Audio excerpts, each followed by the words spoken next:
Hello everyone. We have reached the Haftarah of Shabbat Parah. Before we delve into the Haftarah itself, a few words about Parashat Parah and why we read it. On Shabbat Parashat Parah, we read in the Torah the section about the Red Heifer.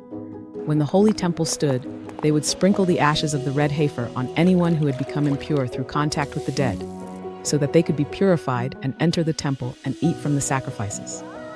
Even today, although we do not have an actual temple, we read this section to remind ourselves of the concept of purity and to prepare ourselves for the month of Nisan and for the holiday of Passover. The Haftarah read on this Shabbat also deals with purity, but with the spiritual purity of the Jewish people. And now, to the Haftarah. The prophet Ezekiel recounts that the word of God came to him, addressing him and telling him to speak to the Jewish nation. The Jewish people lived on their land, but did not behave there as they should have. They defiled the land with their actions, with their ways, and with deeds that were not good. Their deeds were before God like severe impurity. God says that he was angry with them because of the blood they shed in the land and because of the idolatry they practiced. The land was defiled by their actions, so he scattered them among the nations, and they were dispersed in different countries. Everything that happened to them was according to their actions, not by chance and not for no reason, but as a result of the path they chose. But even when they arrived among the nations, something else happened. The very fact that the Jewish people were in exile caused a desecration of God's name. The nations saw the Jewish people and said, "These are the people of God, and yet they have left his land." As if to say, if they are God's people, why are they in exile? And so God's name was desecrated. God says that he had compassion for his holy name, which was profaned among the nations. Therefore he turns to the Jewish nation and tells them something clear. It is not for your sake that I act, but for my holy name which you have profaned among the nations. In other words, the future redemption will not be because of your merits, but in order to sanctify my name in the world. God promises that he will sanctify his great name, which was desecrated among the nations. When he redeems Israel and shows them kindness, the nations will know that he is the Lord. They will see with their own eyes how God acts in the world. And then comes the great promise. God will take the Jewish people from among the nations, gather them from all the countries, and bring them to their land. He will gather all those who are scattered and bring them back to the land of Israel. Not only the ingathering of exiles, but also purification. God says, "I will sprinkle pure water upon you, and you shall be cleansed. From all your impurities and from all your idols I will purify you."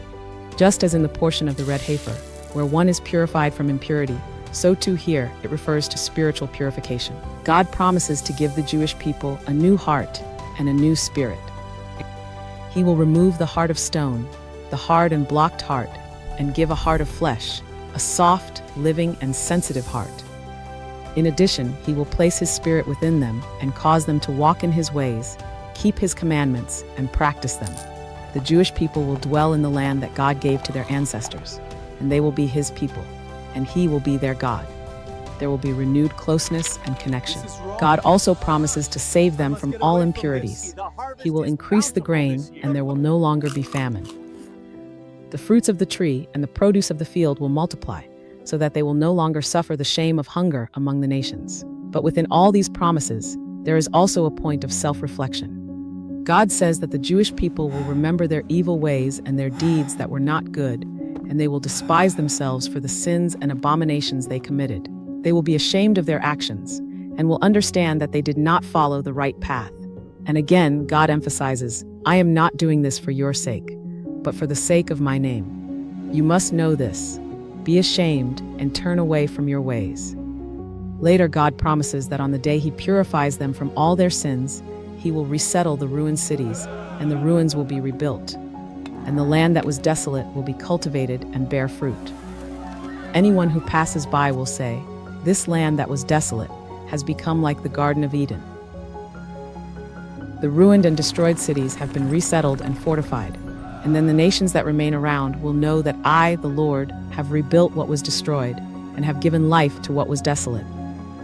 I, the Lord, have spoken and done it. And so the Haftarah concludes. It speaks of sin and exile, but mainly of purification, rectification, and redemption. That is why it is read on Shabbat Parashat Parah.